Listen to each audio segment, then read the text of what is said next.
So, join natin ulit sila.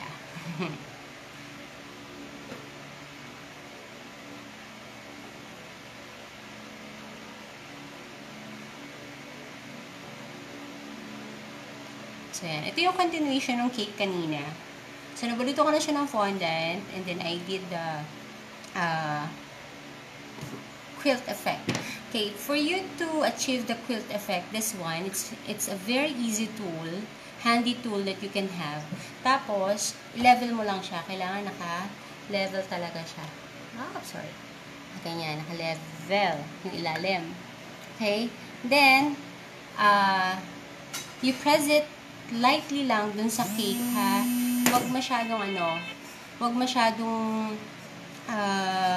ididiin. Kasi yung icing, ang tendency niya is lumabas. Okay? There. So, I'm using this tool. After mo kasing ma-press ito as your guide, hindi pa siya ganun kita. So, you have to use another tool. Either be a plastic or some kind of sharp one. So, I'm using this one. Very handy. Yun nga, diba? Pag home baker ka, you don't need to buy another tool just to achieve something. You have to improvise para hindi ka nabili ng mga tools mo. Okay? So, this one is very handy for me. Tapos, ito yung tip niya. Ito yung gagamitin ko. So, since you have your guide naman na, kitang-kita naman na siya, so, yun lang. Dahan-dahan mo lang siyang yan. Dahan-dahan lang, lalo na dun sa top. Yan. Okay? Para ma-emboss ng gusto yung lines.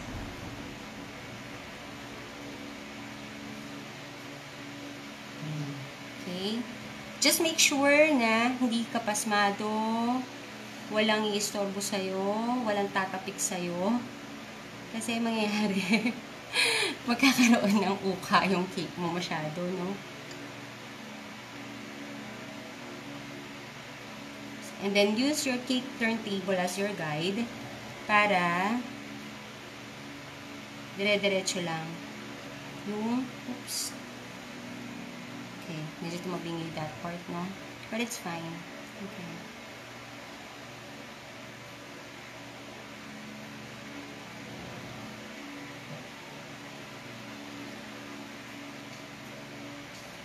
When you use this tool, yung pinakalikod niya, you start with the front.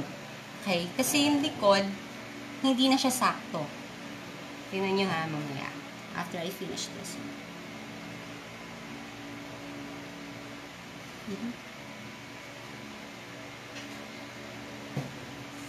Okay. Tapos itong part na to, malaki na siya, hindi siya sakto. Okay. So, dun muna ulit tayo sa harap. Dito naman, sa kabila. Medyo challenging pagdating dun sa other side.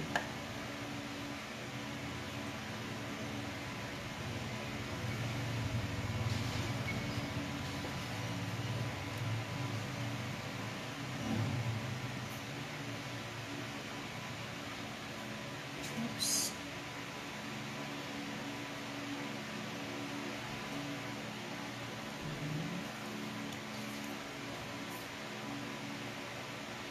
So, patience lang. Kailangan pa rin. Patience.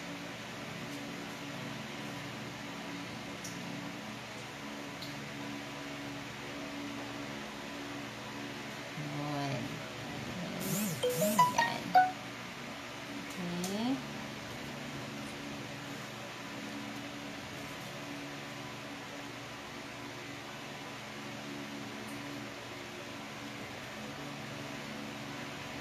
Actually, merong isang tool that you can use para dito. Pero kasi I don't find it very helpful. Gawa ng plastic siya na ganito, tas maliit. Okay? Yes, Miss Lester, you can check na po. It's already updated na po. Nung ano pa, kinabukasan, yung sinabi ko po sa inyo. Yan. Okay.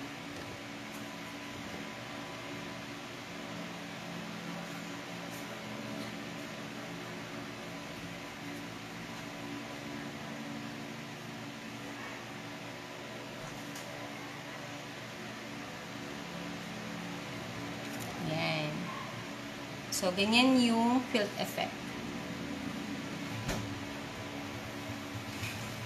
Very lightly lang ulit kasi kung hindi, mahihiwan yung cake ninyo at may expose yung chocolate cake. Okay? So, again, I find it very useful itong plastic na kutsilyo to achieve this one with this tool.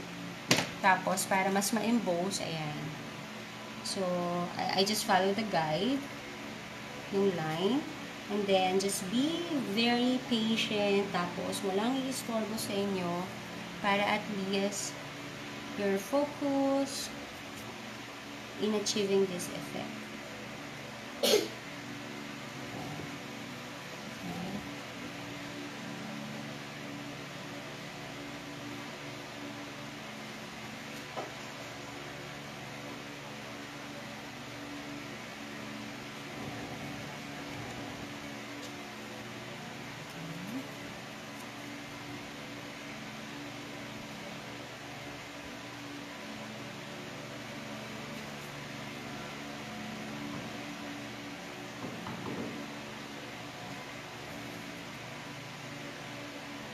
Okay, ito yung likuran niya eh. So, dahan-dahan lang. Fondant po ito, fondant cake. At this point, hindi kasi balanse ito. Okay? Kaya, again, you start dun sa harap. Para yung sa likod, ando dun yung part na hindi ganun, hindi balanse.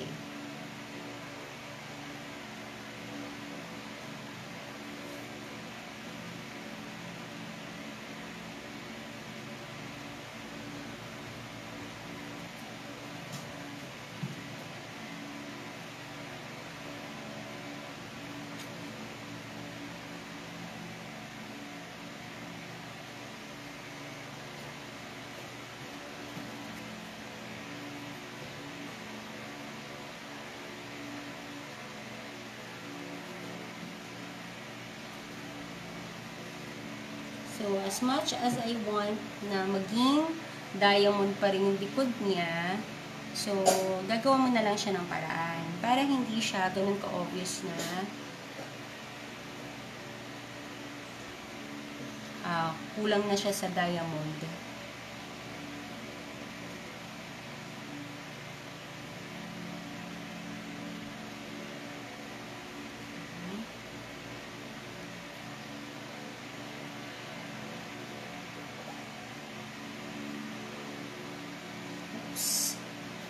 Okay. Yan. Ganyan yung likod niya.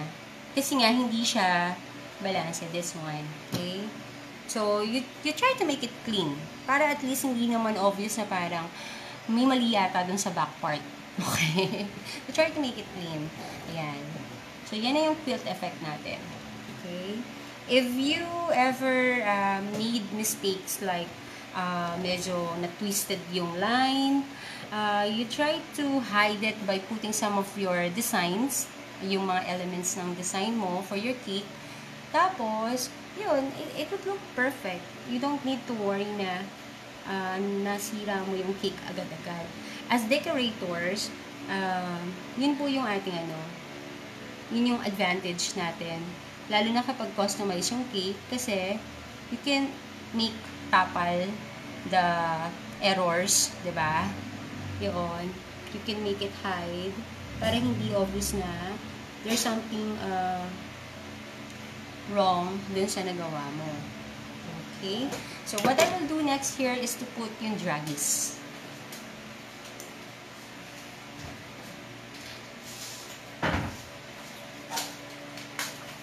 Okay. Yan. So, gold draggies. Mahal siya. 250 pesos for 100 grams. So, sobrang mahal yan.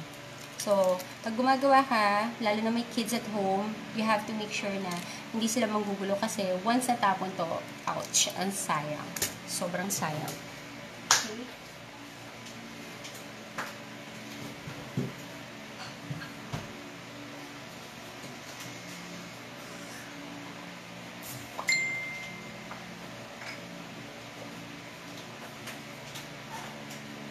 Okay, to make the dragis stick on the cake, I just use water.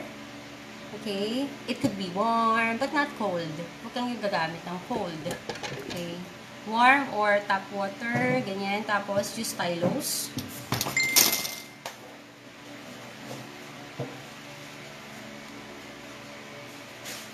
Just add this. Here. Okay. So this is what we call edible glue. Ayan.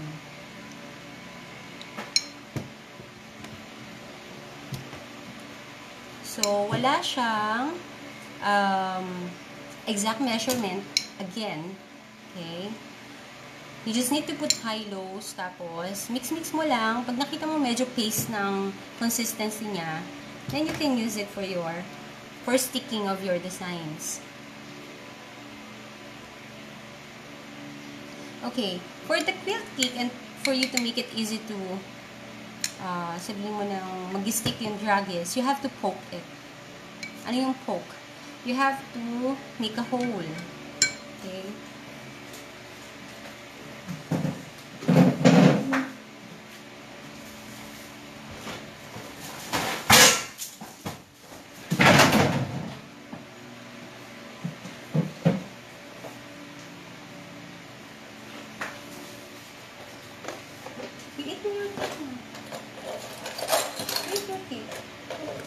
You don't like it, huh? Okay.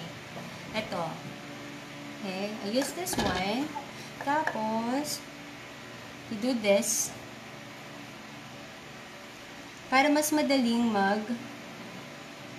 magkaroon ng space for your edible paste. And then, mas madali siyang kumapit. I experienced before kasi na hindi ko ginawang ganito, tapos nag-fall out yung ibang dragis. So yun, mas madaling kakapit si dragis kapag may ganito, may space siya for the paste and then for the dragis itself.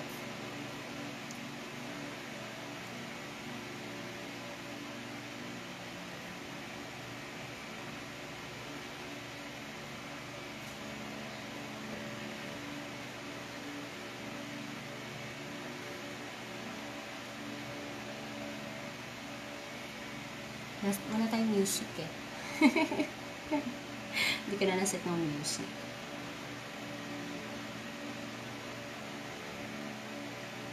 Yan. Tapos, actually, mas madali ito. This one pa din. You dip lang dito sa yung paste. Then, you do like this.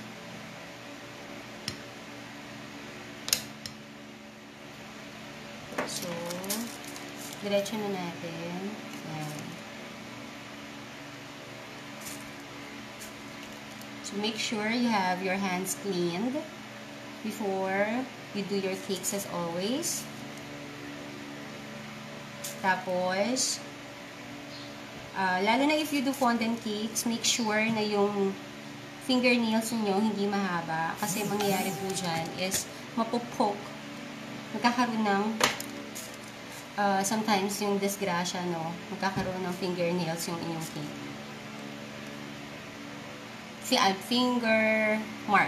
Fingernails mark. Yan.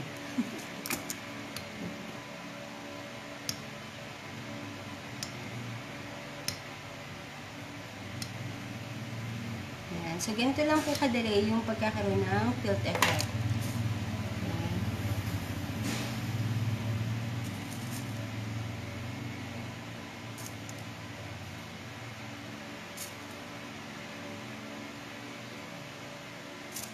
Okay. So, pahabol lang from the tutorial kanina. Since it's basic effect for fondant cakes, so, shinare ko na rin sa inyo. So, this cake is actually make-up theme cake. Tapos, 18th birthday siya So, after this one, I'm going to make makeups na. But this is my last live na for this cake, ha? Para makapag-concentrate din sa paggawa ng mga makeup kits.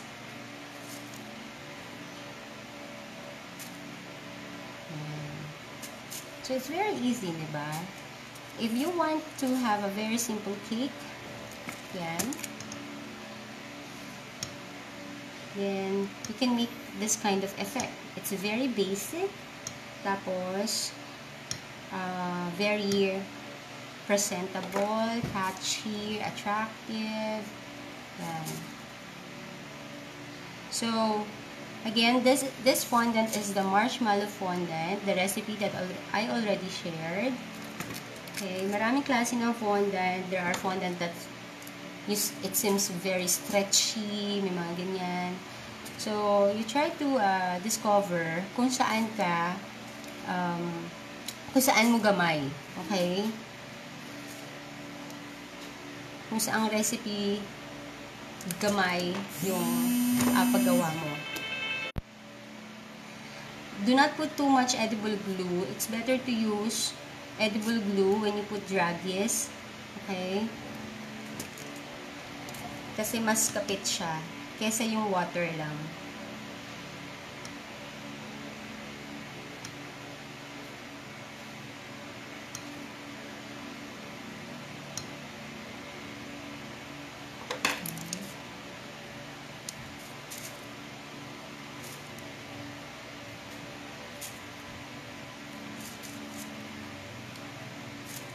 So, marami tayong projects this coming week. Especially after the Holy Week, diba? Meron tayong mga Easter cakes, like that. So, good luck sa ating mga home bakers. Oops.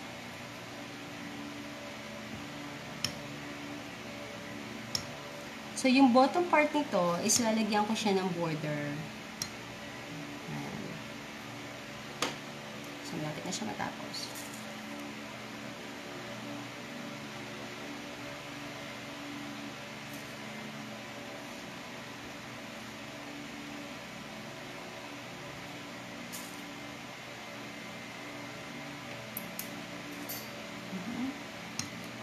Okay.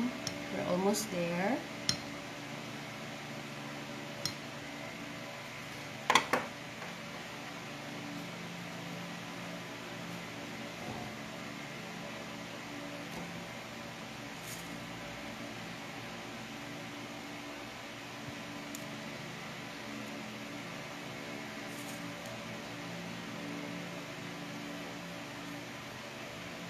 Para mas kumapit, water and then tylose po. Mix mo lang until you achieve the paste consistency. Yan. So, this is what we call the edible glue. Okay po? So, ayan. So, yan na siya. So, quilt effect on cakes. Make it look stunning. Tapos, lalo na kapag mga debut cakes. Okay? And even anniversary cakes or birthday cakes for a princess. Okay? So, yan na yung ating quilt effect. So, I use this kind of tool and also this one. Pointed kasi siya and it's plastic. So, mas easy to handle. Okay? Yan. Okay na. Substitute for tylose. I haven't heard about any substitute for tylose po. So, if ever na you cannot find the tylose, you can use water naman. Okay naman po siya. Just make sure do not put too much water. Okay? Pero kasi, to make it, more of mag-hold talaga siya, is tylose with a bit of water. With water. Okay? So, yan na po. Thanks again for watching. So, this is the last vid that I can share with you with this cake. Then, yung finished product na lang later. I have to concentrate making those makeups. I'm not a fan of makeup. So, I have to check how to do those makeup things. Yung mga powders and lipsticks, mga ganyan, no? Ayan. Okay, thank you. Bye-bye. Have a good day. Bye.